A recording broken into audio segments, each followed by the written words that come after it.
Assalamualaikum warahmatullahi wabarakatuh. Alhamdulillahirabbil alamin. Assalatu wassalamu ala asyrofil anbiya'i wal mursalin wa ala alihi wa sahbihi ajma'in, amma ba'du. Perkenalkan, nama ana Afifah Nur Aisyah dari Prodi PMI. Ingin menjelaskan apa itu faidah mengetahui makiyah dan madaniyah.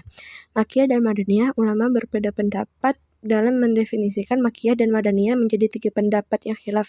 Ini merupakan istilahi karena masing-masing pendapat menggunakan pendekatan waktu yang berbeda.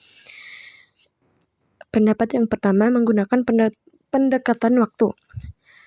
Makiyah adalah surat atau ayat yang diturunkan sebelum hijrah walaupun bukan di Mekah, sedangkan Madaniyah adalah ayat atau surat yang diturunkan setelah hijrah walaupun bukan di Madinah. Demikian juga ayat atau surat yang diturunkan di Mekah namun setelah hijrah maka termasuk Madaniyah. Pendapat yang kedua menggunakan pendekatan tempat. Makiyah adalah surat atau ayat yang diturunkan di Mekah, sedangkan Madaniyah surat atau ayat yang diturunkan di Madinah. Namun pembagian ini bermasalah ketika menemui fakta bahwa adanya surat atau ayat yang diturunkan selain di Mekah atau di Madinah. Seperti surat atau ayat yang diturunkan di Tabuk, di Baitul Maqdis, dan lainnya. Tidak termasuk dalam pembagian.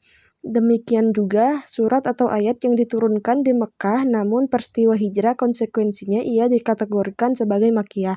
Padahal tidak sesuai dengan ciri dan sifat makiyah. Pendapat yang terakhir menggunakan pendekatan mukhatab. Makiyah adalah surat atau ayat yang diturunkan yang ditujukan bagi penduduk Mekah, sedangkan Madaniyah adalah surat atau ayat yang ditujukan bagi penduduk Madinah. Ulama yang berpegang pada pendapat ini sebenarnya berpatokan pada kaidah.